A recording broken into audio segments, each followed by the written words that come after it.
اللہ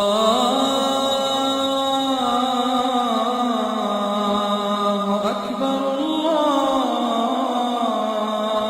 اکبر۔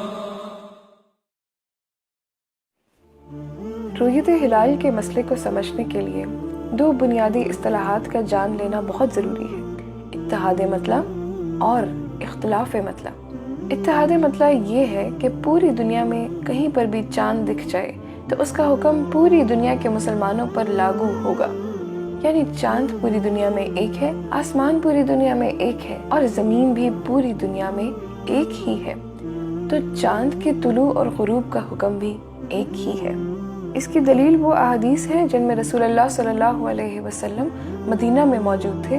آپ نے مدینہ سے باہر کی رؤیت قبول فرمائی اور مدینہ میں لاگو فرمائی، جیسے حضرت انس بن مالک رضی اللہ تعالیٰ عنہ سے روایت ہے کہ ہمیں شوال کا چاند بادلوں کی وجہ سے نظر نہ آ سکا، لہٰذا ہم روزے سے رہے، لیکن دن کے آخری حصے میں چند مسافر مدینہ آئے اور رسول اللہ صلی اللہ علیہ وسلم کے سامنے شہادت دی کہ انہوں نے گزشتہ روز چاند دیکھ لیا تھا۔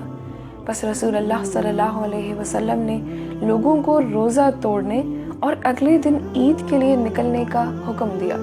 ابن ماجہ۔ اختلاف مطلع یہ ہے کہ چاند کی منزلیں الگ الگ ہیں، مطلع الگ الگ ہیں، لہٰذا ہر خطے کے لوگ اپنا چاند الگ سے دیکھیں گے اور اس کے مطابق رمضان شروع کریں گے یا عید منائیں گے۔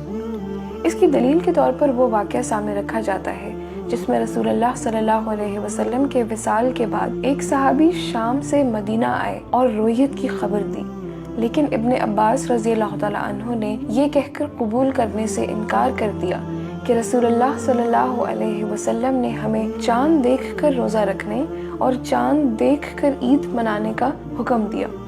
ان دونوں آراء کا تقابل کیا جائے تو بیشتر فقہا، مجتہدین، ائمہ کرام اتحاد مطلع پر اعتبار کرتے ہیں اور اختلاف مطلع کو کمزور اور ناقص سمجھتے ہیں۔ بہرحال دونوں ہی شرعی اوپینینز ہیں اور دونوں میں سے کسی ایک کا نفاذ بھی قابل قبول ہے۔ تو آپ قومی رؤیت ہلال کمیٹی پر اعتراض کیوں اٹھاتے ہیں جبکہ وہ اختلاف مطلع کی رائے نافذ کرتی ہے؟ دیکھیں، اگر ایسا ہوتا تو کوئی مسئلہ نہیں تھا، لیکن ان دونوں آراء کو چھوڑ کر اس وقت مسلم دنیا میں ایک تیسری رائے نافذ ہے، وطنی مطلع، جس کی شریعت میں کوئی بیسس نہیں۔ ہر ملک اپنی سرحد کے اندر چاند کے لازم دیکھے جانے پر اصرار کرتا ہے۔ اگر پاکستان کی سرحد کے اندر چاند دکھائی دیا تو ہم مانتے ہیں، لیکن سرحد سے باہر دکھائی دیا تو نہیں مانتے۔ اگر یہ اختلاف مطلع کی رائے کا نفاذ ہی ہے تو پشاور اور کابل کا مطلع تو ایک ہی ہے، تو پھر کابل کی گواہی پشاور کے لیے کیوں قبول نہیں کرتے؟ اسی طرح کراچی اور ممبئی کا مطلع ایک ہے، سو ممبئی کے چاند کو کراچی میں امپلیمنٹ کرنا چاہیے، لیکن ایسا نہیں ہوتا۔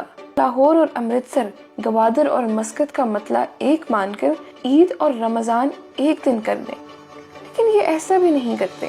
1200 کلومیٹر کا فاصلہ ایک چٹکی میں ختم کر کے کراچی کی رؤیت گلگت پر اپلائی کرتے ہیں، مگر سرحد کے اس پار چند میل دور علاقے کی شہادت قابل قبول نہیں۔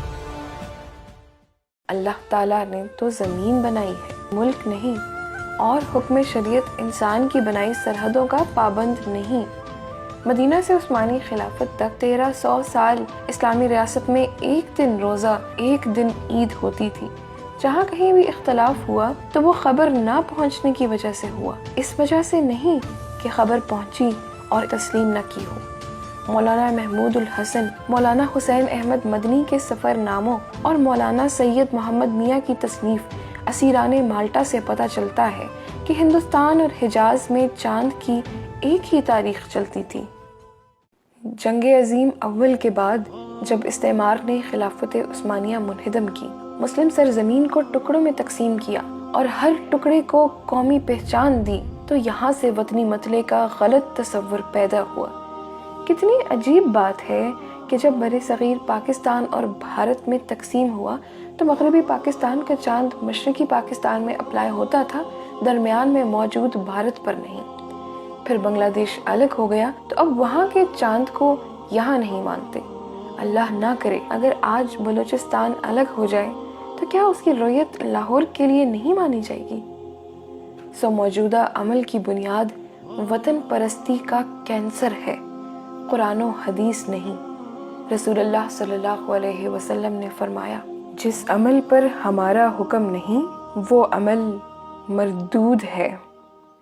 یہ تو بہت پریشان کن صورتحال ہے، لیکن سارا قصور تو حکمرانوں کا ہے۔ ہم تو بس ان کی اطاعت کا فرض پورا کر رہے ہیں، تو ہمیں تو گناہ نہیں ملے گا نا؟ یہ دل کی تسلی تو ہو سکتی ہے، مگر شرعی عذر نہیں۔ تفصیل جاننے کے لیے چینل سبسکرائب کریں اور گھنٹی کے نشان پر کلک کریں۔ اس سیریز کی تمام ویڈیوز آپ کے تمام شکوک و شبہات کا جواب دیں گی اور رؤیت ہلال کے مسئلے کو انشاءاللہ مکمل طور پر واضح کر دیں گی۔